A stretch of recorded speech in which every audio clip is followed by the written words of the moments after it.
Hi, today I have with me Paul Ghosthorse, and Paul is one of my more favorite people on the planet. he And is, your brother. and he's my brother, yes, and just a delightful human being. And we were talking about introducing him, and I wasn't even sure how to do it. There's so much to say about Paul, mostly that, he's coming to speak with us in a series of podcasts about why we do things certain ways, especially in the Lakota tradition. But Paul, I want you to introduce yourself and let people hear about what you're into and what your history is, and just say hello and welcome, welcome, welcome, welcome. Well, hello. Mikchante Ektawawa Glaka Naha Iushgipe Chiuzapilo, which is a traditional Lakota greeting, saying, my heart shakes hands with yours, and I greet you in friendship, is basically what that says. Beautiful. And my name is Paul Sahida Ghosthorse. I was born Paul Sahida. My ancestors are not Native American. I'm a full-blood Rusin, and they are a people from a country that no longer exists in Russia, that kind of disappeared around the year 1900. My ancestors were Mongolian, Tartar, Kazakh descent, and that moved into Europe, mixed in with the Europeans in a place called Carpatho-Ruthenia. And when I was a young man, I was introduced to a man by the name of Buck Ghosthorse, who asked to adopt me. And he adopted me as his son, his eldest son, and asked me if I would add my name to his, which I did. And so I became Paul Sahida Ghosthorse. And, and so I was introduced to the Lakota traditions when I was a young man, and the ceremonies which I've practiced for the greater part of my life, actually. And I'm 64 now, and so I just have a few years under my belt of practicing this way and the Lakota way of being, and I spent my life trying to understand this way and its relationship to the Western world, of which I was, educated in. And there's always seems to be a conflict between the collectivist idea and the individualist idea of a capitalist society, and the feelings of a native culture, which always thinks of the whole more important than the individual. Mm-hmm. And so it's a different way of looking at the world, an ancient way of which we were all part of at one time, and kind of seem to have lost that over the years. So, Well, I think that you said that just beautifully, and it is something that I we didn't rehearse it. no, but it's in you, and you can feel it in you. Um, it is definitely part of who you are, and I have only known you as somebody that's completely ingrained in these ways, and have always come to you and looked to you for very heart centered advice when it comes to wanting to understand some of the native teachings without it being harsh. You've always been able to deliver things that are quite, there's a lot of protocol behind them, and there's a lot of reason that not everybody can understand because they just don't come out of those cultures. But yet, and the delivery of those sometimes can be quite harsh at times, where you can feel as if you're not doing it right. And you have never done that. You have always just made it a beautiful unfolding of understanding. And I've always appreciated that. Well, thank you very much. But my teachers were always very harsh Yeah, because it's how they were raised. yeah, yeah. They were raised in a very prejudiced society, Hmm. and they had to hold all the teachings that we have today were held very tightly by a few individuals who suffered a lot for keeping these traditions. Yeah. Because they lived it within a society that was doing everything they could to exterminate those traditions. That's right. And That's right. you know, Yeah. thankfully that didn't happen. But you know, they were taught very harshly, and so they knew the seriousness of you know, they saw their culture and spirituality disappearing.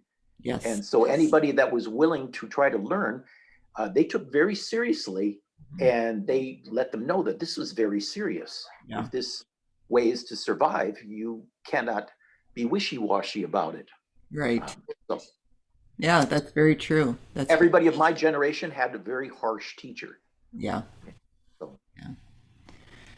Well, we have a whole list of questions that we thought would be interesting for people to listen to, as well as using some of this for the teachings at LightSong that we've incorporated some of the traditional ways into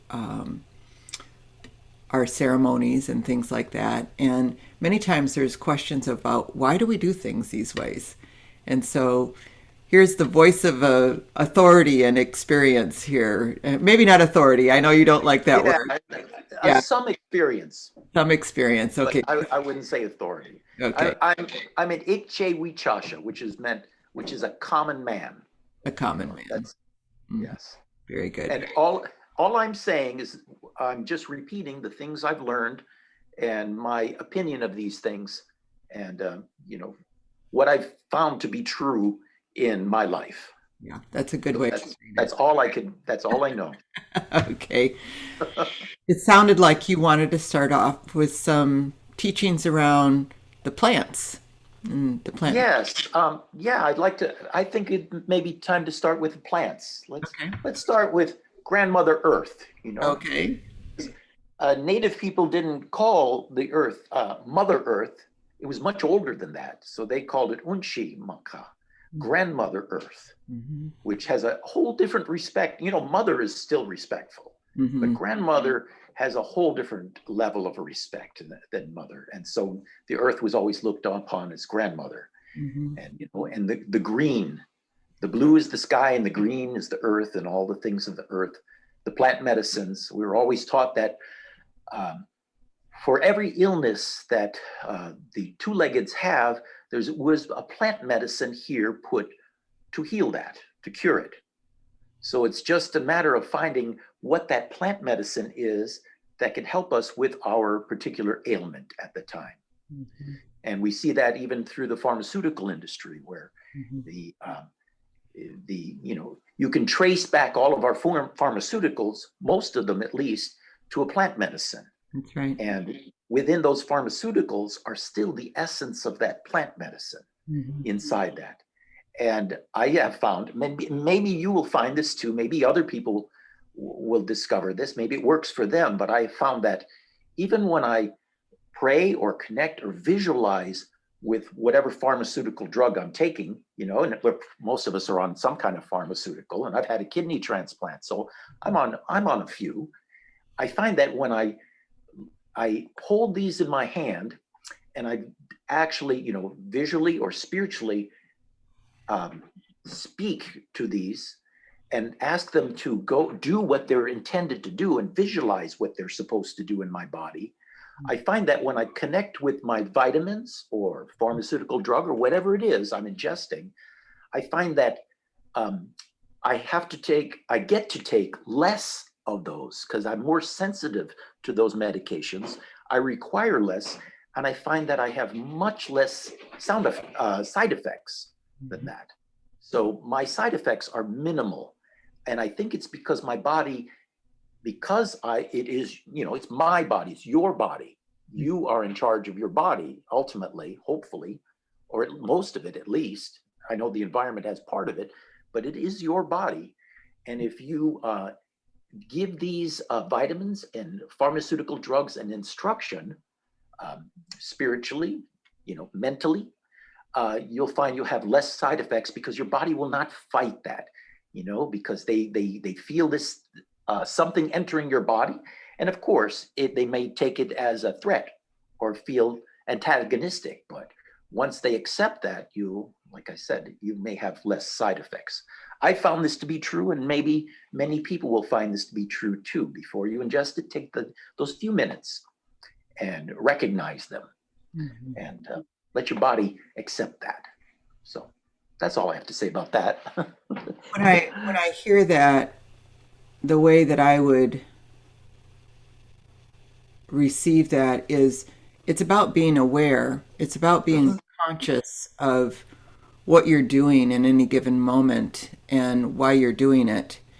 And that you're also in relationship. I mean, you're putting something in your body that you're wanting it to do something without saying hello, without saying, I want to be in relationship with you and work with you as a team to, do whatever it is that you're doing. And it almost, it boils down to what I glean from these traditions, and that's respect for all things. So thank you. That's beautifully Yeah, said. well, it comes down to the essence of conscious relationship with everything. Hmm. And each of us is conscious to a different degree. Some of us have greater senses of taste and smell and hearing. Um, we are what we are. This is what we've been given to work with in this life, and it will be enough to get us through. And for whatever it is, whatever purpose we were born, we've been given enough to work with. Hmm. And it's a matter of maybe we can't increase our hearing, but maybe we just learn to listen a little better. And so some people, we have different sensitivities to plants. And although at first, maybe a person is not sensitive to like a spirit of a plant or whatever, but through repeated practice, and of course it takes repetition. It's a practice. Our spiritual way is a practice, and we never reach the ultimate goal, but we practice it each day. And as we do that, we just get a little bit more conscious, a little more sensitive, a little more aware of all of these interconnectedness thing, because in every single thing we do, we leave an energetic trail behind us, Yes. which is so, and that's, you all know that. Yeah. So Yeah. I'm just repeating what we all know. That's beautiful. And so one of the things that we use in ceremony at LightSong for prayers to pray with is tobacco. Would you speak about tobacco, please? Well, sure. I guess let's begin with talking about plants themselves. Okay. All No, right. and the energy of plants and the relationship of plants in this world. I mentioned that there's always a plant to heal every dis-ease that we have, Hmm. and we talk about some plants as being sacred and other plants. I guess if you say certain plants are sacred, that kind of implies that other plants are not. Whereas, in the Lakota way, maybe you would be saying that everything is sacred. Every plant is sacred. Everything has a place in creation. Whether it's a protagonist or antagonist, everything has its relationship. And in nature, while you look at a distance and see, well, this is a divine and harmonious universe, on closer inspection, it looks like ultimate chaos. But if you look even closer, it's like everything is working in relationship. Hmm. Some plants are competitive with each other, and we know that in companion planting in our gardens. Some plants have a relationship with each other, such as, like the oak tree will be very defensive about its territory and will put something out that will ensure that other trees are not as competitive around it. And so when we gather plant trees to building an inipi kaga, what people call a sweat lodge. So when we have an inipi ceremony and we gather the trees, we will usually ask the trees permission, and most often we will get the trees that are underneath the larger trees, which we know in the long term will probably not survive because of the competition between the trees. So everything is in relationship with each other and looking for a place, and just like all of us. So we just see I think everything is sacred. However, some plants seem to be more suitable for use by the two-leggeds, and in our effort to become a human being, because we're taught that we're all born a two-legged, but through living in a right conscious lifestyle, we may become a human being. And there are plants that will encourage that and help us along the way, and we tend to call those sacred, because only it's kind of says some favoritism on our part, but they do help us along the way. Tobacco is one of those plants. There are so many that are helpful to us. I've been taught long ago that, if you're suffering from depression or anxiety, one of the best things you could do is sit under a pine tree in the early morning, especially a white pine, and it will make you feel better for the rest of the day. And, I heard that when I was young, and later on in life, I discovered that there's actually a chemical that is released early in the morning by the white pine tree that creates a sense of euphoria to the human beings. Wow. Well, sitting under the white pine, you actually do get a sense of euphoria and good feelings. And certain plants like sage will also do the same for us. Sweetgrass, cedar, tobacco. Now, each plant has a spirit according to its nature, just like all of us and all of the animals, and everything has a spirit according to its nature. And most some plants are very defensive. Some plants are invasive, like bamboo and wisteria, and certainly poison ivy. And I've covered myself from head to foot, in gathering poison ivy, but somehow systemically, they always get me. And it's because they do release something into the air when they are attacked, and they will attack back. They're a very offensive plant. And, some of you know about, the acacia tree I'm meandering a little bit because I want people to understand how plants react and how they are alive and work with each other. And, in Africa, and Jen, you've been to Africa a number of times, and, there's an acacia tree that's in Africa. And during the droughts, when most of the plants die off, the acacia tree is strong and will survive. And so a lot of the browsers will look to the acacia tree to survive. And if they chew too much of that tree, the tree becomes defensive. It produces tannins, high levels of tannins in the leaves, and it will also release something into the air that will go downwind, and the other trees will pick up on that, and they'll start releasing huge amounts of tannins, which will cause some of the browsers to get sick and die and reduce their numbers, and save the acacia trees too. So they have, plants and trees also, they are alive with also defensive measures.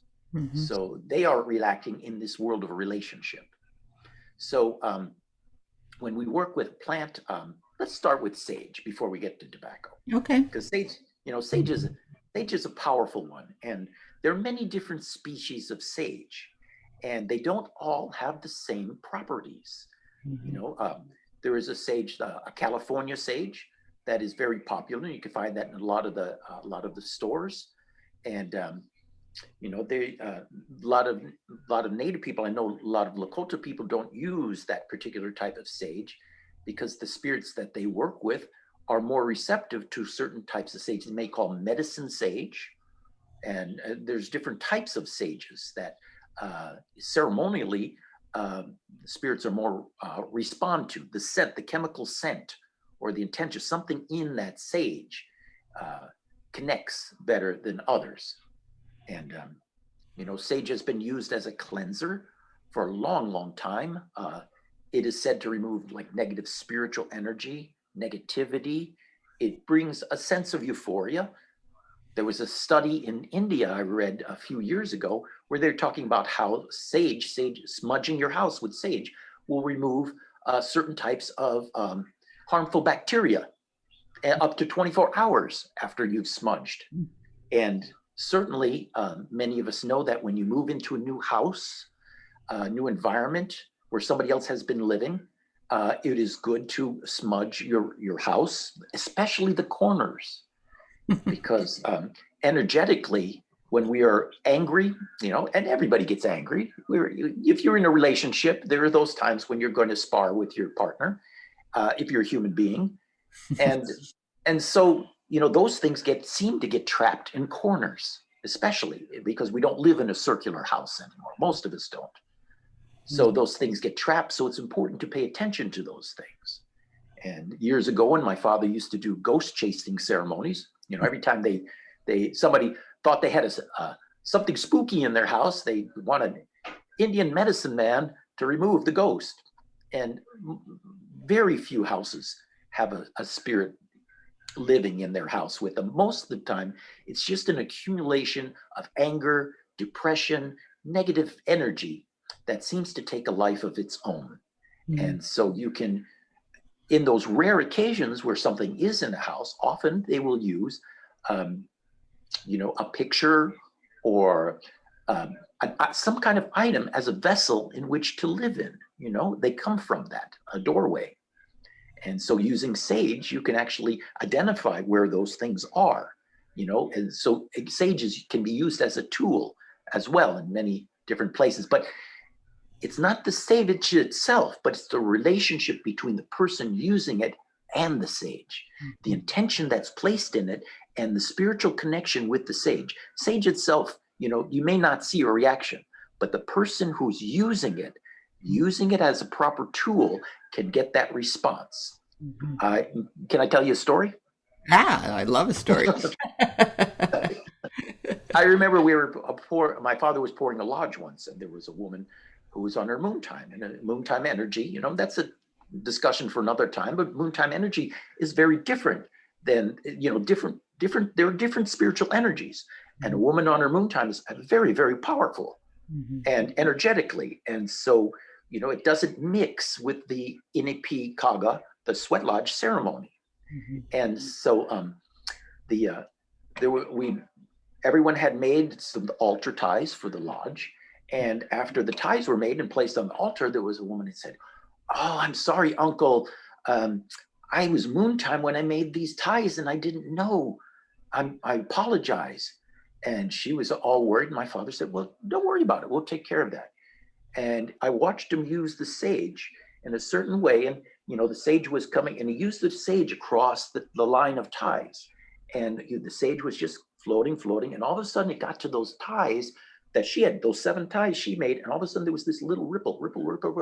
And then it was straight again. And then he took it back over and it was straight. And all of a sudden, ripple. And he said, "Oh, there's those ties, the 7 ties." And he was able to take them off the altar. But it wasn't the sage itself or him, but it was the relationship between him and the sage and the intention that helped him to use that as a tool to identify different types of energy. So, I've seen that sage can be used in that way as a tool. It was an eye-opener for me as a young man as to, the uses and functions of sage. Some people, you might have a skin condition or a problem or feeling toxic. And it's been, suggested, I tell people, take a pile of sage, put it in a sock, tie it up, turn on the hot water in your bathtub, throw it in there, let the sage dissolve. So, in the sock, so it's not going to get everywhere, and get yourself a sage bath, and you'll feel it's better than Epsom salts, and it'll take a lot of the toxins out of your body and improve the quality of your skin. So, medicinally, it can be used in a number of different ways.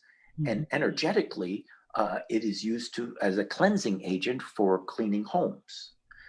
Often people will use cedar in the same way, or juniper. It will have many of the same properties, especially in the Northwest. A lot of people use cedar, and sage doesn't, it's more of a dry land plant. And so, where their sage is not present, the creator always put something else to use, which would be cedar. Interesting how that is. There's always something out there that the human beings can use. And people will often use sweetgrass too, in conjunction with that. Now, sage is known to remove negative energies, negative spirits. But I've been taught that spirits love sweetgrass. Not only uh, uh, positive spirits, but also negative spirits. I've been told wherever you are, you burn sweetgrass, and those entities that are out there will come to you. You'll be like a lighthouse, you know. They're attracted to the scent. You know, it's like when you put out spiritual food. You know, traditionally we would put out meat, corn, berries, and water. The spirits take the essence, the smell. They can scent it, the smell. It's a higher level functioning to take that smell and the essence. But both spirits, positive and negative, seem to be attracted to the sweetgrass we call wachaga. But and this is why usually cedar or sage is used first in conjunction with sweetgrass, not sweetgrass alone, but usually the two together, because the sage will get rid of the negative spirits, and then the sweetgrass will bring in the positive spirits wherever they are. So those are used in conjunction in that way. And of course, some people use mugwort too, which is very popular. And I think sage is if I'm not mistaken, I think it's really an artemisia. It's someone corrected me and said, it's not a true sage, it's actually an artemisia. Yeah, I guess it's like, it's not a true buffalo, it's really a bison. So, well, by the way, we call the male buffalo, we call tatanka. And all that means in Lakota is big meat. Tatanka, big meat. Ta is meat. It's something you put in your mouth. And tonka is big. Big. But tonka means outside, you know, so depending on where you put the accent, you can change anything you say in Lakota. So, you know, mugwort is used. Some people use osha, which is getting harder to find because it's, you know, people, now it's become very popular to use osha, especially during the COVID times. A lot of people would make osha tea because it's such a powerful antioxidant and a powerful healing agent. But some people will like to use it in the lodge also, a little bit of an osha root, and some will mix it up in the tobacco mixtures too. You know, Grandfather Wallace, Black Elk, used to like to use a little bit like a spice, and he would make his own tobacco mixture. So we're finally getting to tobacco. Now,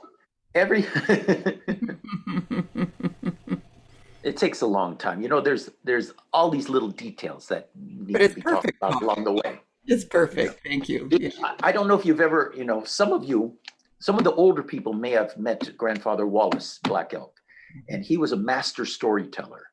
And in the old way of telling a story, you would tell it in a circle. You'd start with the beginning of the story, like a little A part, and then you'd meander to a B and C and D, and you go all the way around in a circle, kind of like I'm doing right now, but not quite as well.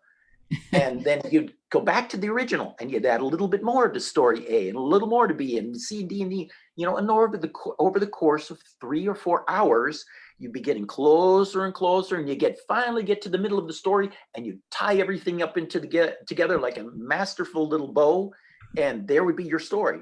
And you realize how everything is related to the original theme, you know. But it sounds like Grandpa was just meandering in all these different stories, and in the actuality, he was taking us on a journey.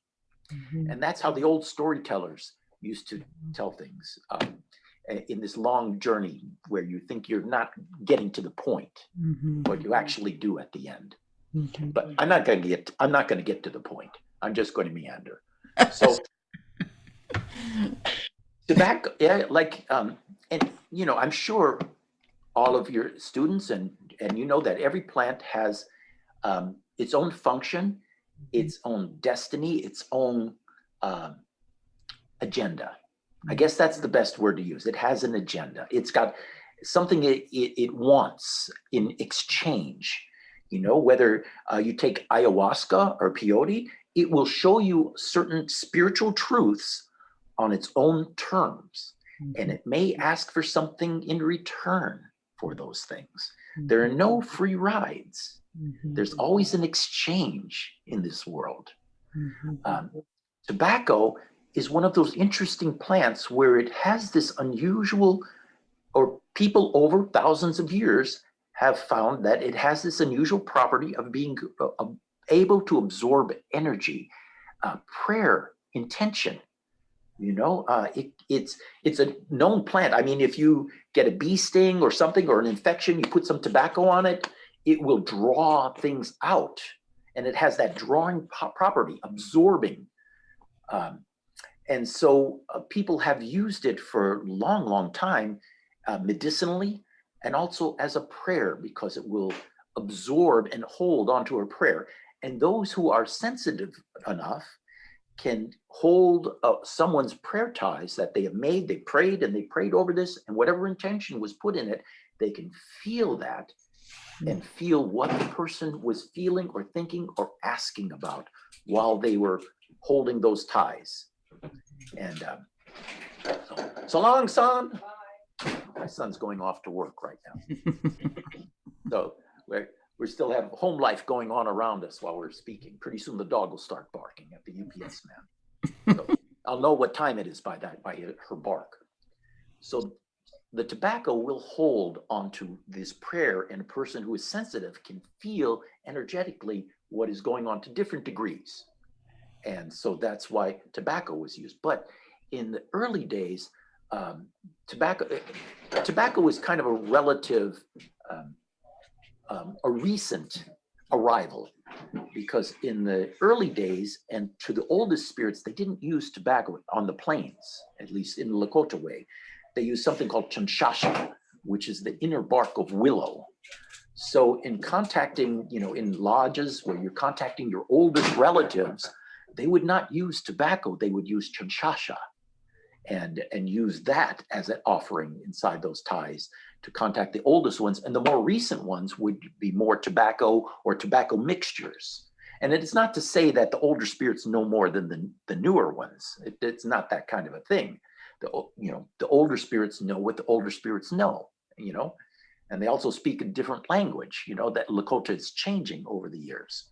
So it's kind of interesting how, I've been told that when you're talking to the older ones, sometimes you have to have a younger one who knows the language of the older one, and they will translate to somebody who translates to, before you go back thousands of years, you've got to have a series of translators who could understand the language to go back in time. Just like we do in English, or some of Yes. we Old don't English.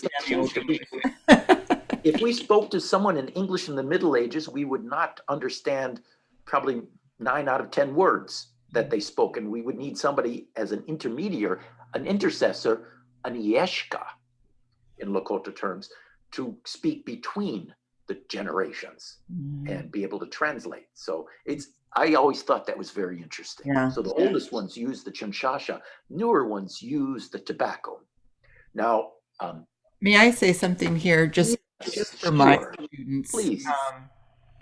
Because I know you and I have had discussions about this before, and we don't have to go into that. But I want people to realize that the Lakota people are using middle world spirits, and this training of and this way of communicating is ancient, but they are using middle world spirits, because that would be confusing to my students without that information.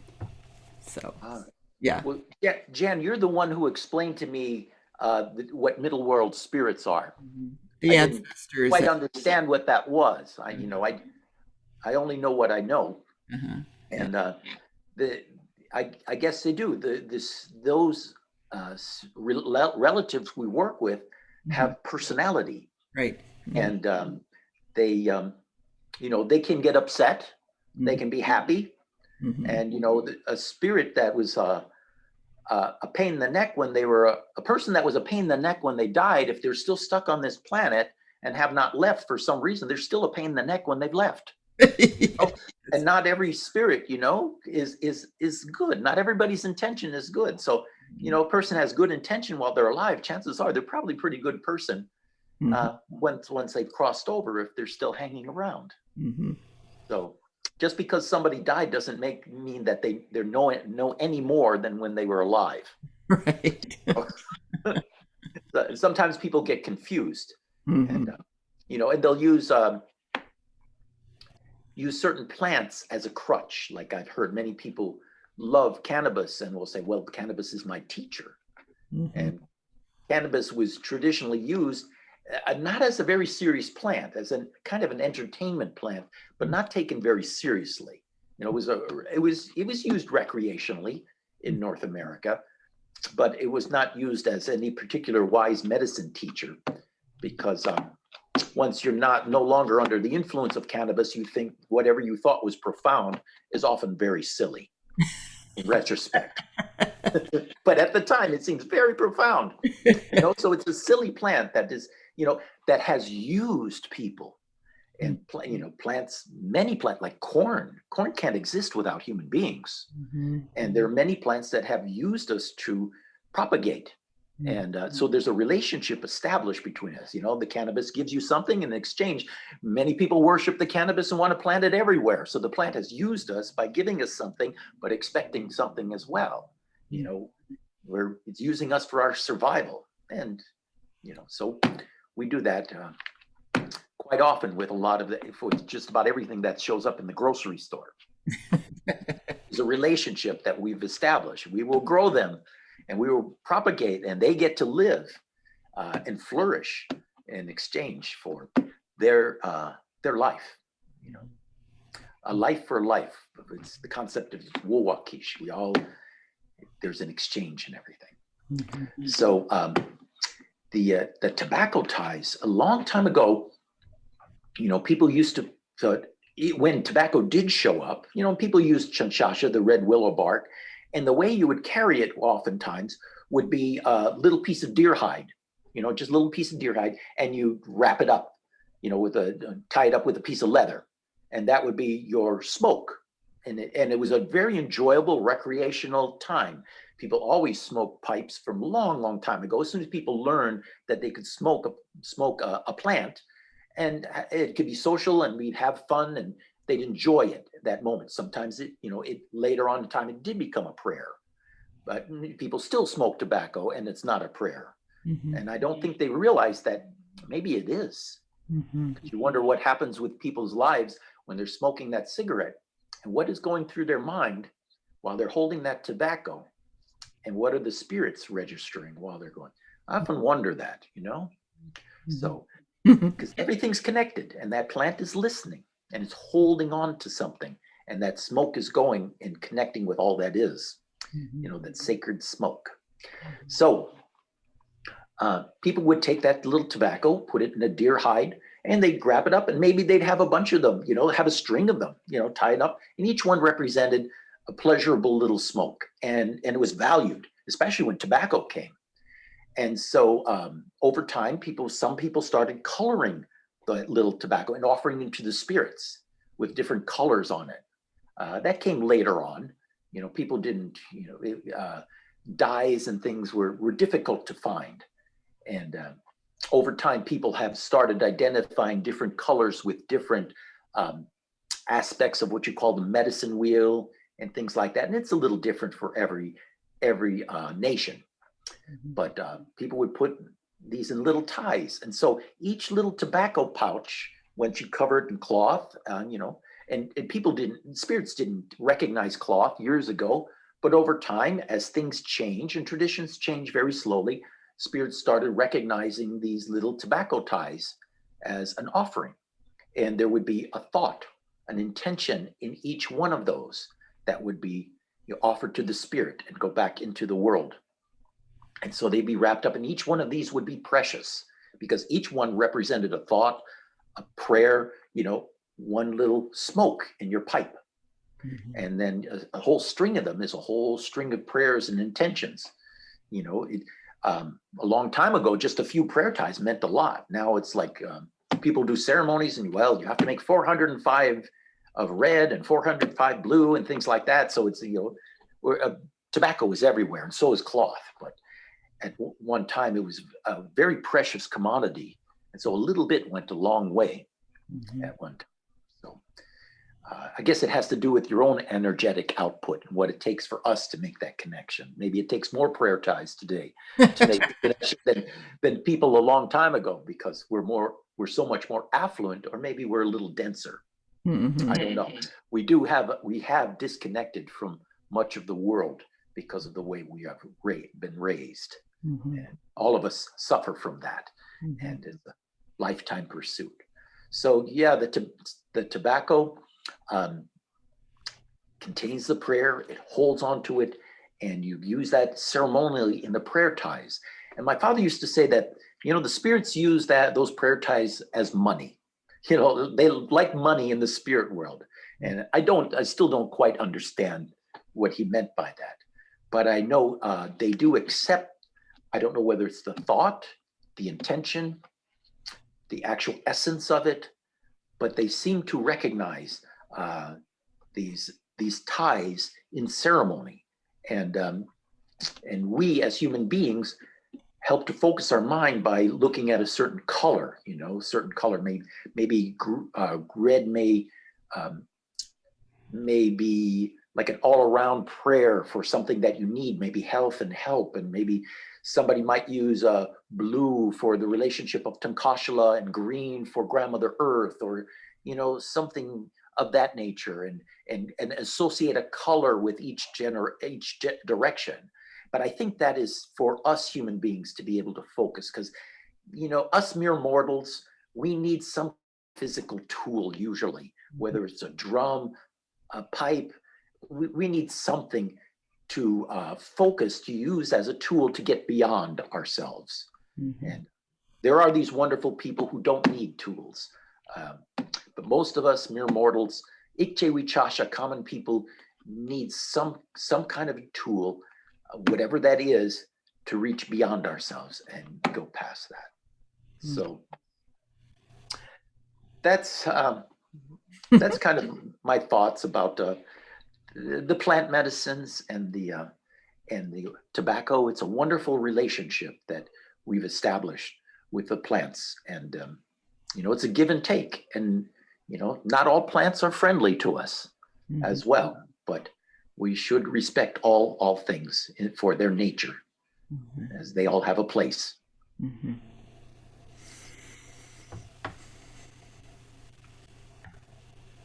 I hope that answered your question. Yeah, well, you got to it. Yes, it did in beautiful ways. I mean, again, the whole thing is about relationship, and I believe that a lot of people, they're missing that. They don't know why things are being used the way that they are, and those things have changed, you said, through time, because relationships change through time, but yet there's always this respect, and there's always this, what I'm hearing, this evolution of understanding what the plant is doing. Like there was this understanding through the relationship that this particular plant absorbs. Somebody had to figure that out, and I don't think it's done thinking about it or even observing. It's done from a very deep, intimate relationship with something, and a knowingness comes through. In our world of LightSong, we would say we would journey to the plant. We would journey to the plant, and we would ask it about itself, and we would speak to the spirit of the self. I don't know how that would equate to Lakota, because you don't necessarily use the word journey, but it's about this spirit to spirit. It's not a cognitive linear thing. It's about this intimate relationship and getting to know each other and how you can work together. And as you were saying, there's certain plants, I believe there's certain spirits on the planet that are here to help humans.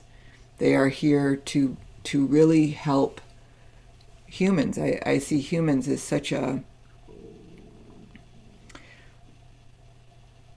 we're advanced in one area of our life, but as far as needing help, we need a lot of help to survive. We're not like other animals that can just manage without intervention of some sort. I see us kind of like baby birds with no feathers. We're just kind of born in this very precarious situation. And I think our whole lives are that way in many ways.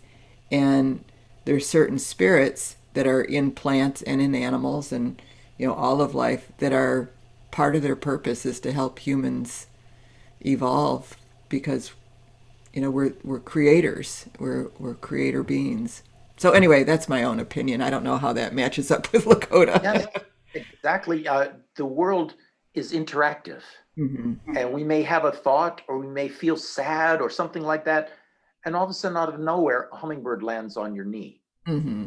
Or the universe. We reach out, and then the universe reaches back to us because, like you said, it's all about relationship. Hmm. And that's you were mentioning about the word journey, Hmm. and some of the plants and the uses medicinally.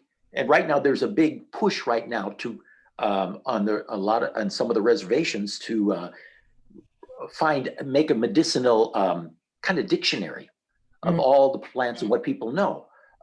Grandpa Wallace said that at one time there was 104 medicines that could heal anything a person would have, any dis-ease a person had.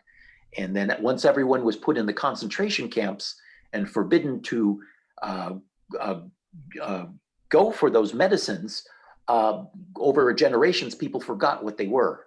And he said after 104, he said he mentioned like we only have 14 left of those 104 medicines that could heal everything. He talked about a specific plant that, when the cavalry were trying to extinguish everyone and someone would be shot, he said there was a plant root that you could chew, you place it in the wound, it would stop the bleeding, and it would cause the wound to swell in such a way that you could see the bullet and be able to take it out. And it would seal the wound and close it up, and the person would be back fighting the cavalry the next day. Wow. Because and he would talk about he even talked about a mixture of plants that would cause what he called create what he called the Indian Gore-Tex, because he said certain types of leather you could treat with the ashes of different types of trees, and he taught us about a treatment where it would make the leather waterproof. So if you fell through the ice in the winter, the water would wick away and you could walk on and finish your day without freezing to death, because the water would just wick off the leather. And he said there were, lots of plants that would do that. But in some of the plants, the knowledge was acquired over generations. Some was trial and error.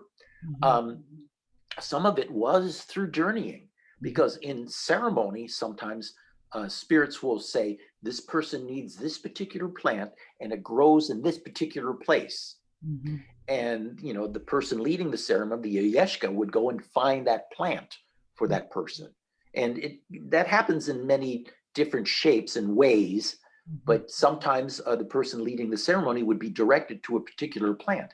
But that plant may not work for the next person, Right. because it's individual, and it's what that person, and, in the gathering of medicine plants, sometimes the medicine only is in that plant during a certain time of year, or because the plant grows on a certain side of the hill. Maybe it's in the sunshine more than the others, or maybe it's in the shade, or maybe it gets more water, and those plants will work, but another plant will not. Mm-hmm. And so it's not like, this plant will, if you go to the health food store, you'll have a plant and they'll just say, oh, this is generally what it's for.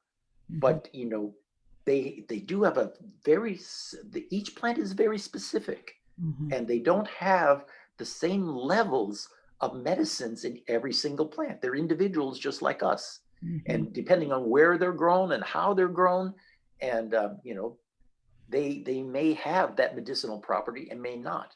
Mm-hmm. And sometimes it's just plain spiritual, the spirit of the plant as well.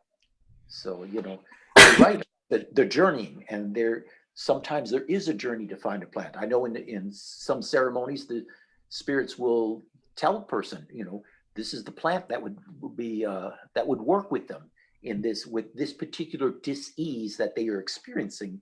This is a plant that would offer to help, Mhm. and so that becomes one of the vehicles for their healing usually. And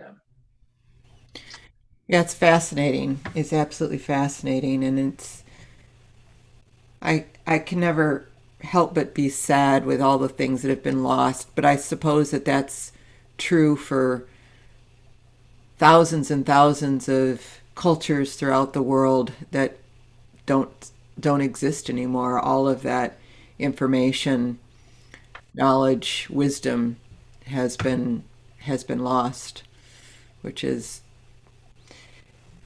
unfortunate, but you also have to trust that life evolves and something else is taking its place. So well, my father used to say that nothing is ever lost, and it's just a matter of someone going into ceremony or praying and finding that information. I know when I was young in my father's house, many elders would come and they found in me a willing ear. mhm. And so they would talk for hours and hours and hours and just kind of unburden themselves about the things they knew. And and their common complaint was that their kids and grandkids were not interested, Mhm. and they did not want to die with this information. Mhm. I know Grandpa Wallace, Black Elk. Um, Last week, I found his book in a used bookstore. So you can still find his Random House book every once in a while, A Sacred Ways of Lakota. Mhm. Very interesting book. It was supposed to be in 3 volumes, but the author was a little disappointing and he never got past the first volume.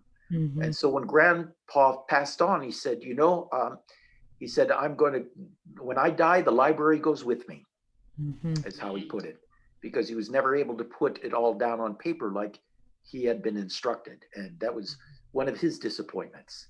Mhm. But the first book is quite fascinating. If you could still, if any of your, anybody listening looks in one of the used bookstores, it's a Random House book, Wallace Black Elk, Sacred Ways of a Lakota. Mhm. Interesting. Very good. Well, Paul, thank you. I mean, this has been enlightening. And out of, I think we had a page and a half of questions. We've done one. Yes, we got through one of the questions. And I love that because that means that we're going to have a lot more to come. And I've just so enjoyed this. And thank you for sharing what you feel in your heart. And it comes out as knowingness, but I know for you, it's so much deeper than that. It's such a beautiful connection that you have with these ways in your life and you finding yourself and being a messenger. Well, we all try to find a way that works for us so Hmm. we can be our best self. And I happen to find a way that I feel as though the native traditions were born energetically from Hmm. the bioregion of this planet Hmm. and from the bioregion we live in, and it fits the land, Hmm. and it's in harmony with the land. And other religions were born in different parts of the world for their bioregion and their culture. Hmm. But I found from all the ways I've explored and what I've read about different ways, spiritual practices, I find that this one uh, most fits who I am and where we live Hmm. right now. Yeah. And I think maybe it'll be that way for many people. Yeah. Well, thank you. I just love this, and I'm so glad to be able to spend our time together. We I have, hope you have a wonderful day today, and everybody listen, yeah, make the most of your day that's been given to you. yeah, Have and it Live your day in conscious intent if you can. Start with a prayer and a song in your heart, or wake up the neighbors with a song. And then when you put your head on the pillow tonight, just review your life and what has happened, and give thanks for all the good. And whenever, whatever happened during your day that was an oops, forgive yourself and just start again the next day. there you go. Very good, Paul. Thank you. Love you. and Love talk to you you. soon. Okay. Bye bye. Bye bye. Tokjake. Okay. Tokjake.